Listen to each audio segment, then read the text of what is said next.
It seems like every week now, if you're a therapist, you are getting hit with yet another announcement that is poised to completely rock your financial foundation. And as frustrating as that is, and as unsettling as that is, especially in the economic climate that we have right now, I want to be really clear from the jump of this episode that we are not going to view this from a defensive stance anymore. We are going to take a completely proactive approach to utilizing the information, the data, and the resource and the opportunity that we have to build something better. Now, you may be thinking, Calvalyn, what the heck are you talking about? Well, here's what I want you to know. At the time of this recording, we have gotten two major announcements from Aetna in the last 30 days. Number one, that they have decided to stop paying clinicians for the 90837 code and pay them at the lower reimbursable rate. And then right behind that, they also notified the entire world that they were launching this new platform that was poised to be on-demand mental health services, combining a one-session model, yes, one session, with the use of technology and AI-assisted tools to eliminate the barriers between the people who want counseling services and the ones who are getting it. And if all of that sounds like a lot of hooey to you, we're going to break it down. But what you need to know about this is this. The industry is changing. It is not an if anymore. It's just a when. And there are some opportunities in this for you if you choose to see them and take action now. And I think now is exactly the right time. Welcome back to Peace and Profit for Therapists. My name is Calvalyn Day. I am so excited to have you here. I am a strategist for therapists who are looking to design careers that are filled with peace and profit. And I got my footing and my skill helping my sister do just that in her group practice here in Indiana. And I have been able to help her do that while closing her clinical caseload and making a significant amount of revenue for her and the staff members that we have, but also a significant amount of impact. So I believe all of those things go hand in hand, and that you don't necessarily have to use AI to do it. So let's talk about what is actually going on. So here's what Aetna says that they have built, which will be launching in January of 2027. So you do have a little bit of time before this becomes the case, but you can kind of imagine the trajectory of this based upon some other things, which we'll talk about in a second. So this tool is something that's going to, to my knowledge, is going to be embedded in their website. It's essentially a mental health triage system. Now, it's unclear to me right this moment whether or not this will be something that is mandatory for anyone who has Aetna or an option, but it's currently being marketed as something that can do an assessment, a session, create a care plan, and a referral to a provider. So in theory, it is not supposed to replace counselors, but it is going to replace possibly that intake session that we normally would do. And it may limit the clients who actually make their way to the office if their needs are, met through this particular tool. Now, they supposedly built this because there's this gap between people who want counseling services and the people who are actually getting them. And so this is supposed to be making that process easier, quicker, and more streamlined for them. They are doing a couple of things that are important. Number one, they are using AI. There's some risks associated with the use of AI for these types of tools. It is more of a text feature. We've seen in recent news some of these text transcripts being used because they don't necessarily have the same level of protection as your session with your clinician. So the transcripts of these things have been used for employers regarding like workman's comp and things of that nature. So there's definitely some risk factors there. But there's also the risk for mistakes and things to be made worse. AI is notoriously not culturally competent. So there is a risk for that as well. There's lots of inherent risks there. But I think what is maybe the biggest risk for private practice owners is what this actually signals for the industry. I have talked at length on this podcast, on my social media, and every platform that will even listen to me about this consolidation that's happening in the industry, about how insurance companies who are contractually required to spend a certain amount of the premium payments of their clients on actual claims, but also have this fiduciary responsibility to make a profit for their stockholders. These are essentially competing priorities, right? If I have to spend a certain amount of money out the door and I have to bring in a certain amount of money in profit, they're competing.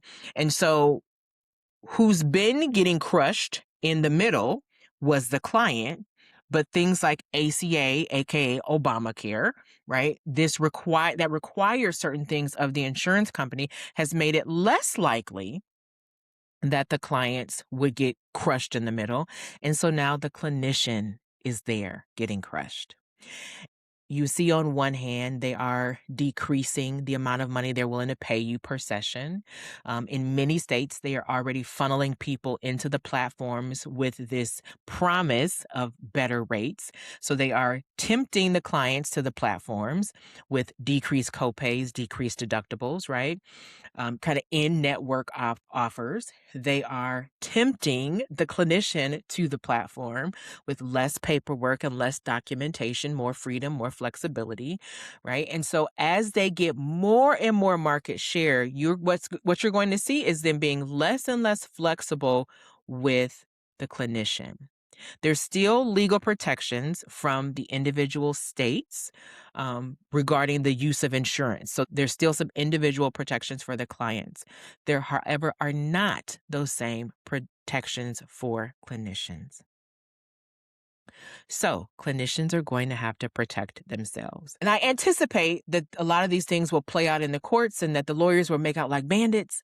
But to make sure that you're protected, here are some of the things I want you to start thinking about today. First and foremost, I want you to say this with me. I don't have to compete where I don't compare. So where there is no comparison between what I offer and what they offer, there is no competition. So the question becomes, where is your lane? What lane do you own, and can you own outright? Is it the niche of clients that you serve? Is it the framework or the modality in which you use, or the way in which you service your clients? Find what is your secret sauce and rock with it. The one thing that the industry has done a really good job of is making us hide behind these CPT codes and modalities that were created, in somebody's lab 30 years ago. But I think it's time for you to show up and be visible and talk about who you are, who you help and how you help them, and be really clear about what differentiates you from the others. Have you ever noticed how when you see these talk spaces and BetterHelps, the CEO is not the face of the brand? They have partnered with a therapist to be the face of the brand because people want to see therapists. So you being visible is a part of this process. And I know for a lot of us that feels uncomfortable because, we've been hidden, and maybe because we're not really sure how to do it. I'll make sure that I've included my visible therapist system around this episode, because I talk a lot about how important it is for you to not only do amazing work in your session, but to show up and to be seen. And I think that is one of the things that is most important here is you're not going to be able to compete dollar for dollar in terms of ad spend. You're just not. You don't have a proprietary technology tool to compete tech tool. So where you are, what you have is who you are. And that needs to come through in what you do. Okay. And you do a good job of that in your session. You just got to do a little bit better outside of your session. You want a digital footprint. You want to make sure that when a client goes to the ChatGPT or the Gemini or the Claude and asks a question about who's the best person to help me with this, that your name comes up. And that's not something that happens automatically. That's done with intention. Okay. Number one, I want you to show up and be seen and own your lane. Okay. Number two, I want you to look at what the signal is and not necessarily who's driving it. Okay. So the signal is clients want faster access to care. They want less friction they want less friction in the intake process, and they really want some flexibility, right? We think that we have to give them cheaper prices, but sometimes that's not even the case, right? Sometimes it's not even that they want a cheaper price point, it's that they want it to feel better. So the question is not whether or not you should start a tech startup. The question is, what part of the process from a client finding me to ending up on my couch is not as smooth or seamless as it could be? Is there anything that I can input or remove that will make it easier or feel better for them so that they have lots of easy yeses and nothing to slow them down, right? I want you to think about where in your intake process is there a speed bump where there doesn't need to be. So actually go through the process of auditing your intake process. One of the things our practice has done for years is we have tracked every single phone call that comes into the practice. So we can tell, hey, we're losing a lot of people from, this step of the funnel down to this step. And we can look at why that is. Sometimes it's something we can't control because we're not in network with their insurance. And we go to look at the insurance reimbursement rates and we say we don't want to be. So sometimes it's something that we don't necessarily want to eliminate and we just pass them off to the person who, can be helpful. Other times it says like, hey, maybe we need to identify whether or not this volume of intakes is worth this discount for that session. Maybe it is, maybe it's not. In some instances, we've created a program or an offering or an opportunity because we recognize the value of that population and we didn't have a solution for them. So look at that intake process and see what it's actually telling you, right? Where would a potential client hit a wall that might stop them from becoming an existing client? And what can you do to eliminate that? Sometimes it's a person, sometimes it's a process, often it's a combination. Okay. So is your intake form too long? Could you do, Voxer access where they can, send a message to you and get some feedback periodically? Could you do open office hours where they can, talk to somebody and do a quick, intake? I've seen a couple of practices recently where they basically are urgent mental health clinic, and you can have a walk-in session immediately. I've seen people do that with interns, right? Where your first session is always free because it's with an intern. If you have insurance, we'll bill your insurance for the next sessions or what have you. I've seen other people do it where they just take a large conglomerate of insurance companies, of insurance plans, and so that first session is a walk in and it's intake and it's easy access. I don't know that every single practice can do that, but what is your version of that is the question I want you to ask. And then I've talked about this a lot, and I will continue talking about this indefinitely. I want you to decenter the insurance companies. And if you are utilizing the platforms for any part of your process, I want you to decenter those sooner rather than later. Here's why. You are not in partnership with them. They are your competition. It feels like the easier option. It feels like the cheaper option. It feels like the simpler option, and it may be. But if they only win by you losing, this is not an equal partnership. We are already seeing changes in requirements. We're already seeing changes in reimbursements. We're already seeing increases in the costs of delivery of these services, right? So maybe you're paying a membership fee. We're already seeing these things climb up. Now is the time for you to get comfortable marketing yourself, owning your operations, and putting in place the things that are necessary to run your business independently. If that feels scary or hard, I want you to check out the description box around this episode because I'm going to include discounted access only around this episode to my Own Your Practice Challenge replay. I ran this challenge live about 30 or 60 days ago. The people who came through this felt phenomenal. I've already seen so many testimonials of people who are moving towards cash pay or are 100% cash pay right now and seeing increases in their revenue as we speak. Okay.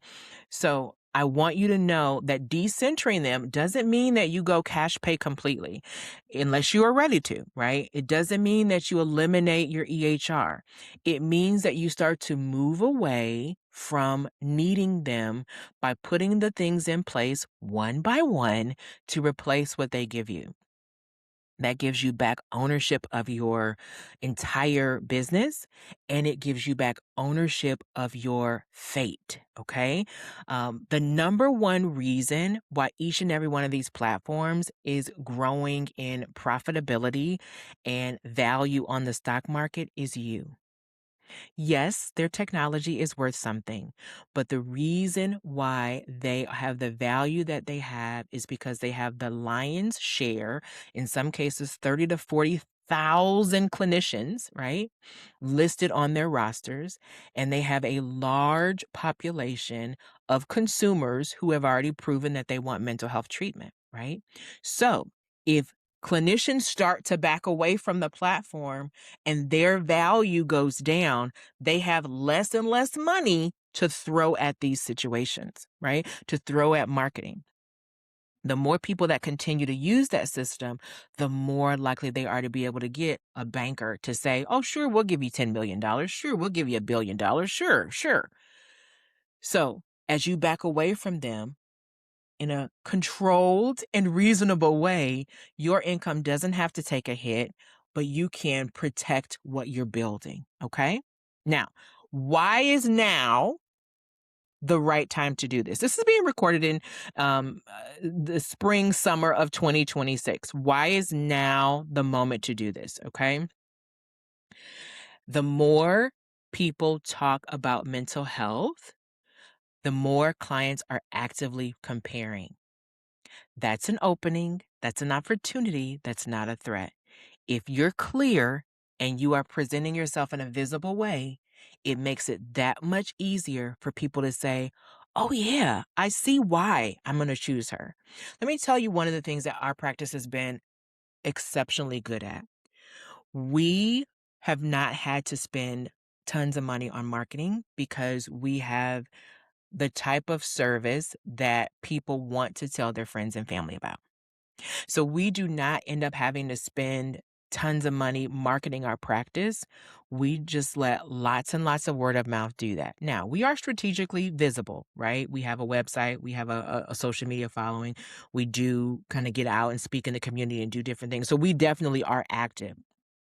But we do not have to spend a lot of money on marketing because of the way in which we are visible. Okay. You do amazing work in your office, but you are not visible. And that needs to change. So I need you to show up and be really clear about who you're talking to and talk directly to them as often as you can. The practices that are currently losing clients to the platforms aren't losing them because they're clinically more sound or because they have better therapists. They're losing them because they never made their value clear to the consumer. When there's nobody on your street that's accepting new clients except you got a little bit of wiggle room, right? If you're not the best therapist, if your intake process isn't great, if your waiting room is trash, you can get away with some things. But if there's 7 of them lined up on the same street, if there's 10 of them sending me text messages and I don't have to leave my house, it makes it a lot more competitive. Now, that doesn't mean that you got to go out and redo your entire front office and go into debt for that, but it does mean think about what your clients really want. And if you're not sure, ask, right? Put out some surveys on your email list or on your social media, and ask some questions. Reach out to some doctor's offices or some schools that are your natural referrals and ask them some questions and get that feedback. Don't go throwing spaghetti at the wall. Actually sit down and look at what the data about your community is telling you. If, for example, so I live in Zionsville, Indiana, and we moved here in 2019, just as I was getting divorced. And watching how the school district has changed over that period of time has been crazy because when I moved in, They were just talking about the possibility of building some new schools because of projected increased population of students. But now seeing this kind of come into fruition over the course of 7 years and seeing the same thing happening in Whitestown and kind of surrounding areas, they're looking at, the school district looks at which builders are petitioning for zoning, for subdivisions, to decide how many schools we need to put in place. That's how they're making these decisions, right? So if you are saying, what do I do to compete? I want you to be looking at who's in my community, right? You know, what if I see this community mental health center closing down because their grants are not coming in the way that they want it to, or I see that this school has really struggled to keep staff members in place for their school-based mental health program, then I know that maybe that's what I need to be, looking at. Or maybe I recognize that, hey, we've had 2 assisted living facilities come up here. Maybe we need to, find somebody who, maybe I need to hire for somebody who is, passionate about working with the elderly, right? So look at what your community needs. Look at some of the data and the trends in your area and fill in the gaps. There's definitely some conversations happening about what we should be telling our clients about what's happening.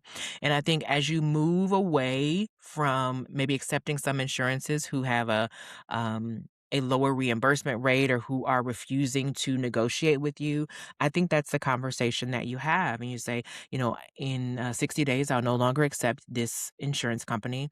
We do not align on our vision and value of the service that I provide. And so it's in the best interest of the business to not do this. Here are the options that you have for continuing your care. I will be more than happy to refer you out and give you all of your records so that you can make this a smooth and seamless transition. Or this is what the cash pay rate is for the next 90 days. And this is what it will become after that. There's all sorts of things that you can do to make this process um, feel good for your clients and also work well for your business. The key here is that you've got to stop waiting for the next shoe to drop and you've got to start taking action right now. So you're going to be on one of 2 paths today, and I want you to pick your path based upon where you are today. Okay. So if you today are listening to this and you say, I don't I don't know if my practice is ready. I don't know if our intake process is good. I don't know if we have it, if we are differentiated enough to own a lane. I'm not sure about that. I want you to take the practice checkup. It is completely free. It takes about 5 minutes. And at the end of that 5 minutes, it will give you a diagnosis and it will give you a treatment plan of what I recommend. And one of the things that might come up for you is a practice revenue diagnostic session as a suggestion. If that is the case, I want you to take advantage of that. There's a few of those available on my calendar every single month, and they are a great place to get amazing information and a blueprint for your next step for your business. Most of the people that come through that session, either they find leaks that's costing them money, or in some cases, they actually just leave there and make more money.